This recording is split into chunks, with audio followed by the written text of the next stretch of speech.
You're being replaced. It's effective immediately. The words, delivered with the casual finality of someone ordering a coffee, landed in the sterile air of the executive suite like a dropped brick.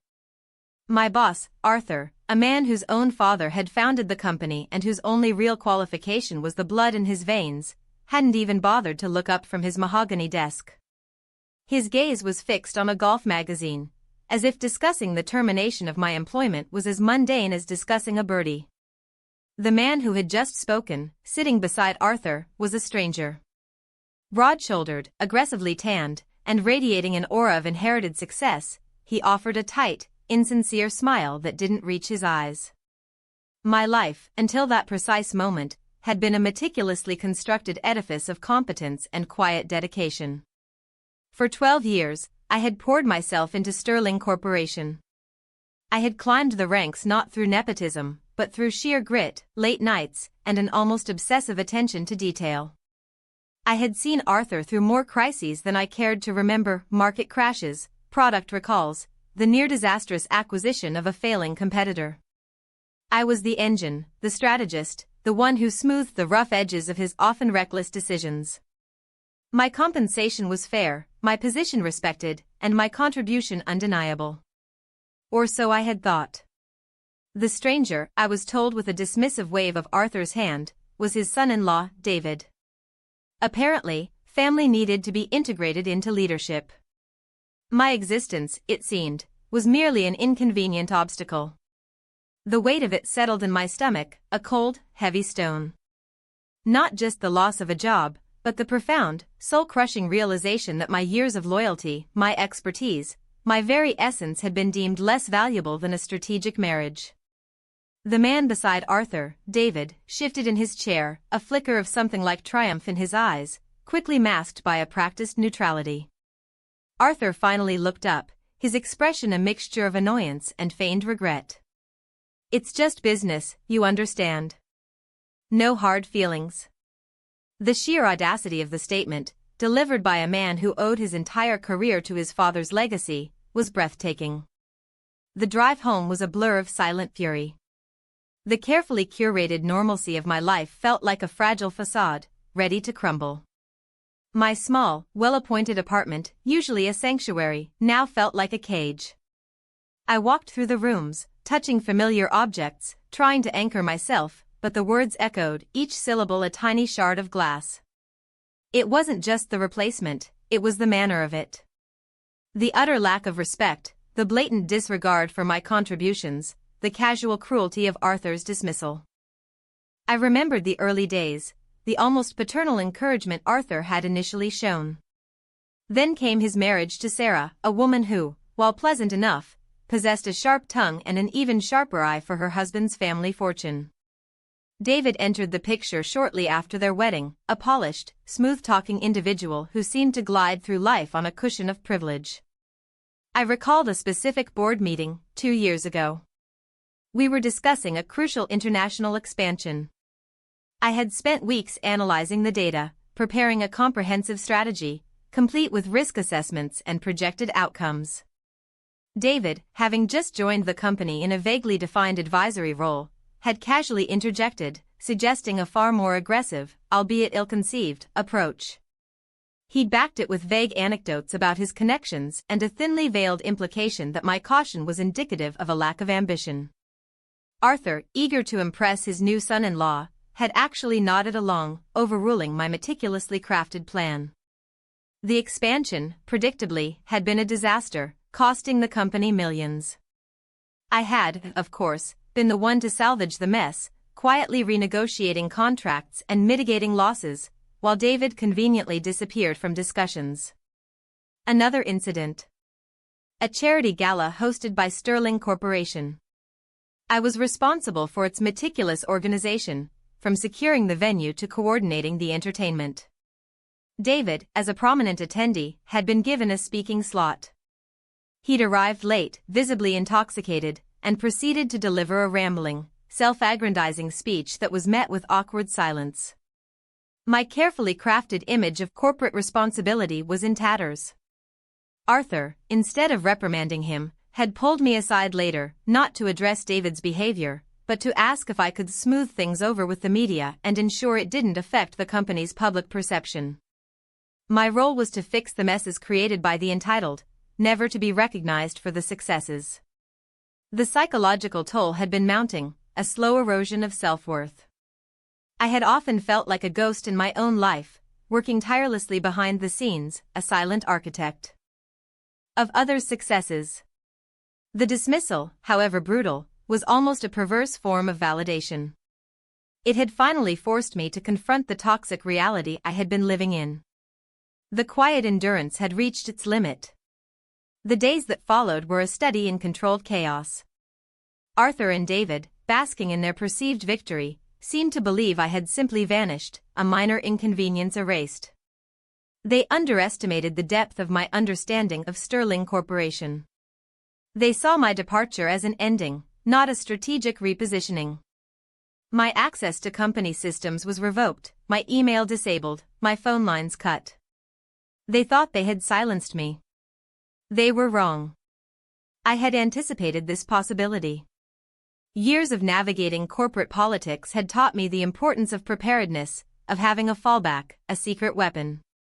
My severance package, negotiated years prior during a period of unprecedented company growth, contained a clause I had insisted upon, a clause detailing my intellectual property rights and the terms of my departure, particularly concerning any proprietary data or strategies I had developed.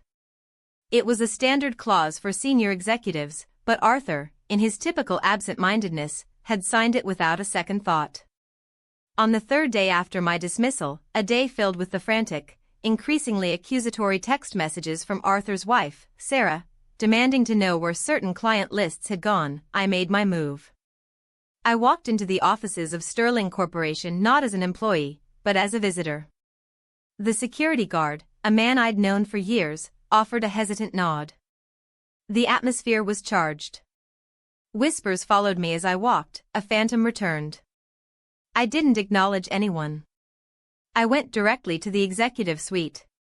Arthur and David were there, locked in conversation, their faces illuminated by the glow of a monitor.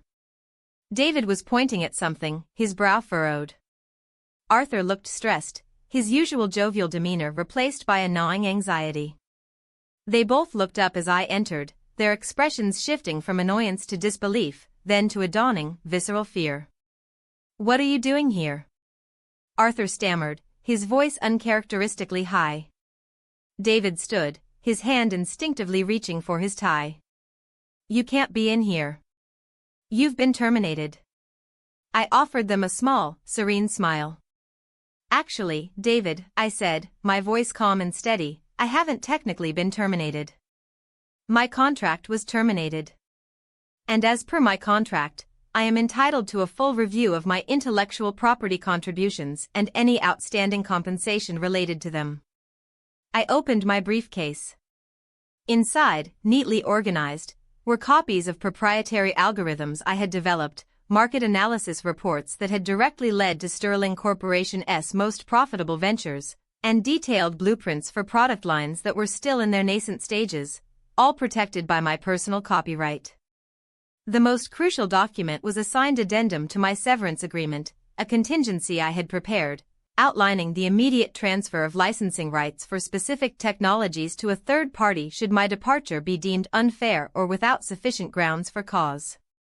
"You see," I continued, laying the documents out on Arthur's desk, directly in front of David, "I developed a significant portion of the core technology that underpins your most successful product lines. Technologies that were, at the time, considered proprietary to my role. And given the circumstances of my departure, the terms of our agreement stipulate that I am entitled to compensation for their continued use." David's face, once so tanned and confident, turned a sickly shade of gray. He looked from the documents to Arthur, his mouth opening and closing silently.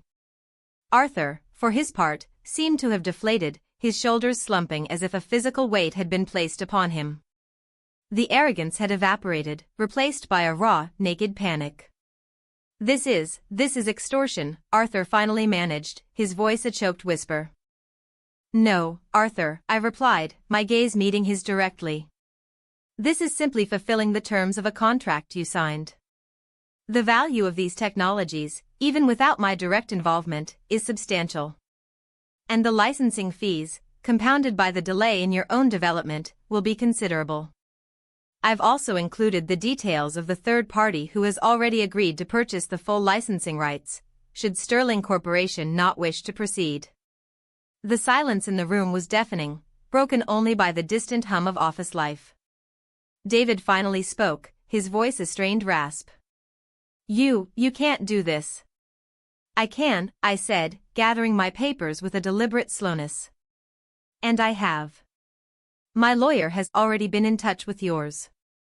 I looked at David, at his suddenly slack jaw and wide, terrified eyes. Enjoy your new role. I'm sure you'll find it illuminating.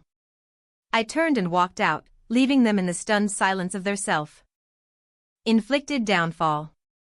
The aftermath was a symphony of frantic calls and desperate emails. Sarah, furious at the financial implications of my actions, unleashed a torrent of abuse, but her words held no power. Arthur's usual network of sycophants and allies, sensing weakness and the potential for financial ruin, began to distance themselves. David, the golden son-in-law, found his connections fraying, his reputation tarnished by association with the impending collapse of Sterling Corporation's most profitable divisions.